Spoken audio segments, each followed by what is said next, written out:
Ya, kita tanda beroperasi launching kendaraan ini. 1, 2, 3. Lanjutkan dengan pemaparan mengenai unit pemeriksaan layak fungsi kendaraan berbasis oleh pimpinan atau yang mewakili dari PT Mayindo. Kami silakan.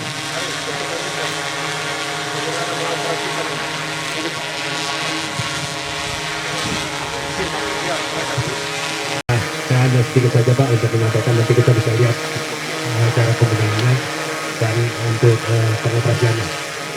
Alat ini sama dengan satu unit PKB Pak. Kemudian kendaraan bermotor yang satu. Oke, baik, terima kasih. Jadi pertama-tama tadi ini ada truknya seperti yang ada di sebelah kanan Bapak. Setelah itu ada jack 4 buah yang akan membuat box ini turun ke bawah. Setelah sampai di bawah, kita kebutuhan gensetnya, terus ini pintu kita buka. Secara otomatis nanti untuk menggunakan hidrolik, kita mengeluarkan semua ram atau akses untuk masuk dan keluarnya. Alat semua sudah di dalam Pak, tinggal pengujiannya. Alat ini terdiri dari 9 unit alat Pak.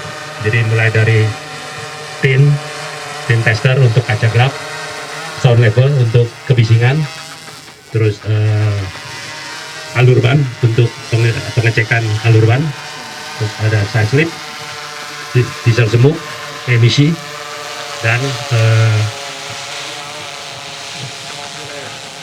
uji rem sama timbang. Oke, itu kira-kira yang ada di dalam sini semua. Sekarang kita barangkali sudah bisa mulai Pak, atau ada pertanyaan sedikit Pak, silakan. Dilanjut aja Pak ya, kita akan demo untuk memanfaatkan.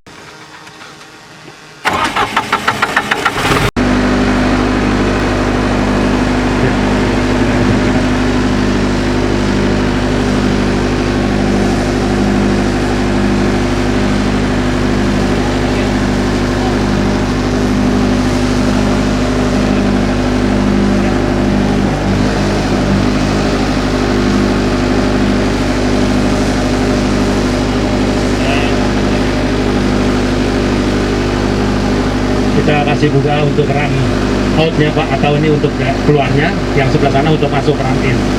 Oke, kita mulai menggunakan ram outnya, silakan.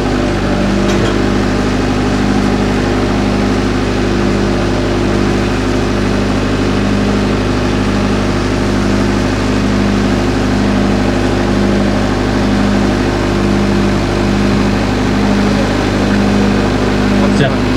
Mohon izin, pimpinan. Siap. Saya menjelaskan, saya dari Direktorat Sarana Transportasi Jalan. Saya akan menjelaskan terkait dengan A7 ini ya Pak ya. A7 ini adalah salah satu bentuk prototipe bentuk kecilnya dari gedung uji.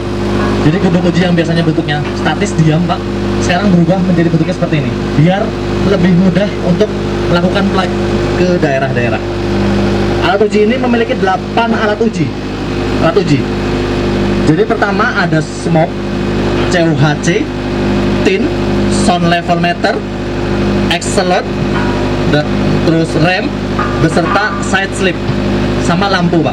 Jadi semuanya itu sama, bentuknya itu sama dengan alat uji. Dan alat uji ini juga sudah langsung terhubung dengan Kementerian Perhubungan untuk hasil ujinya.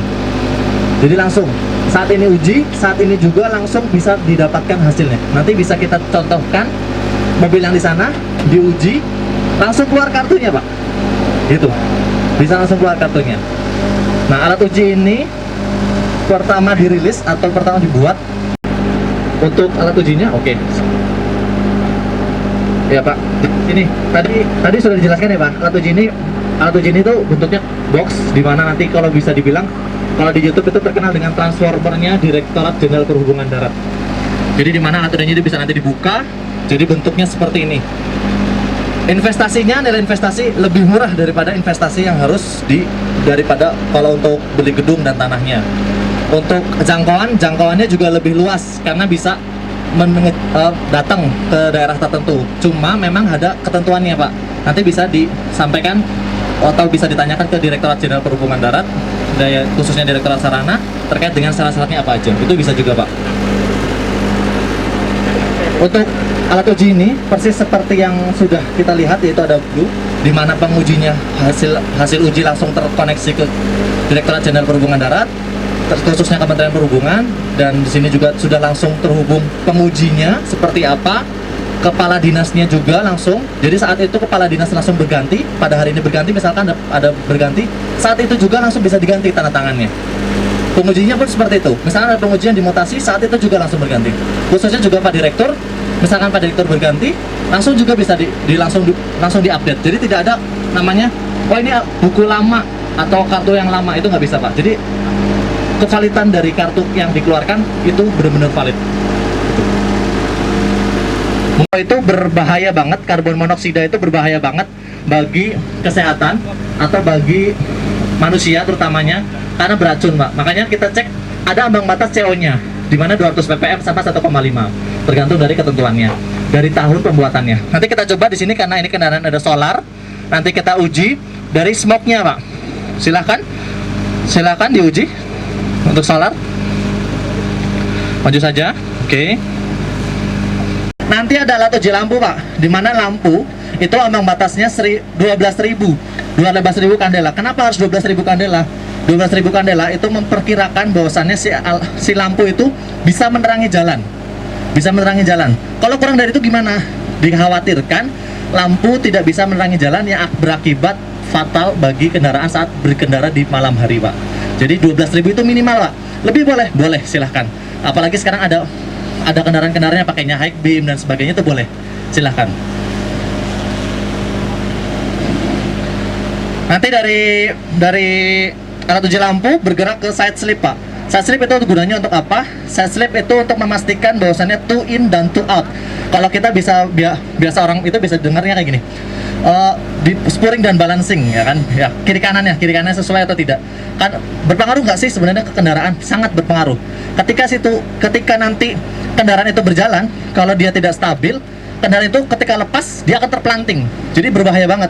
Makanya kenapa kendaraannya wajib kita pastikan pergeserannya 5 mm ke kanan, 5 mm ke kiri, itu maksimal. Kalau bisa 0. Makanya harus seperti itu, Pak.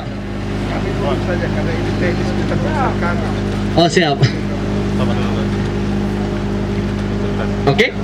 83 desibel sampai dengan 114 desibel. Kenapa harus seperti itu?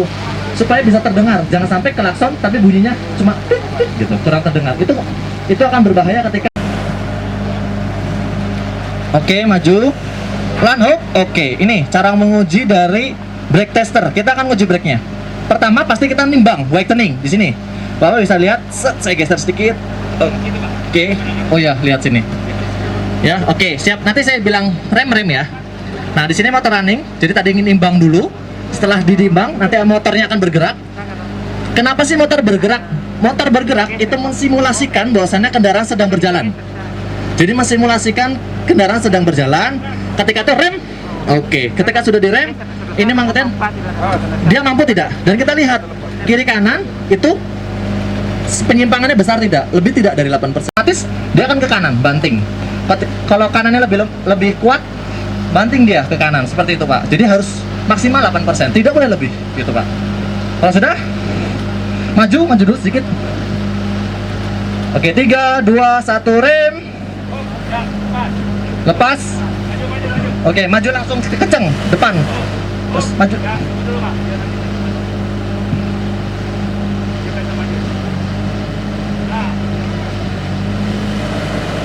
Ini motor running.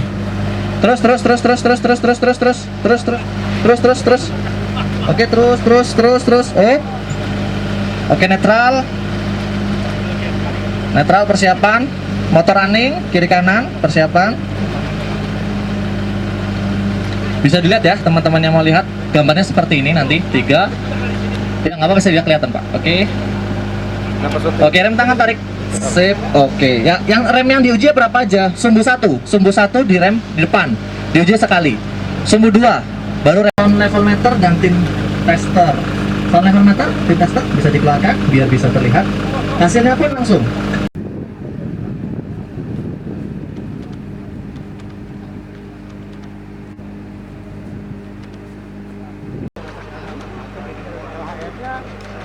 barangnya, perusahaannya dari apa ke mana bisa mengatasi. Nah, kita biasa untuk memanfaatkan data. Jadi kalau kita mobile, ini kan bisa mobile. Siap, yang mana? Mobile. Kalau alat yang sejenis ini, kita kalau kita pengadaan, Ini mobile unit cost harga alat. Tapi satu kendaraan butuh berapa menit untuk tesnya? Setengah jam? Satu kendaraan nggak sampai Pak? Tidak sampai. Sampai tidak sampai setengah jam. Siap. kalau kita mobile di pasar, di mana, Lebih, lebih. Tapi Kita bisa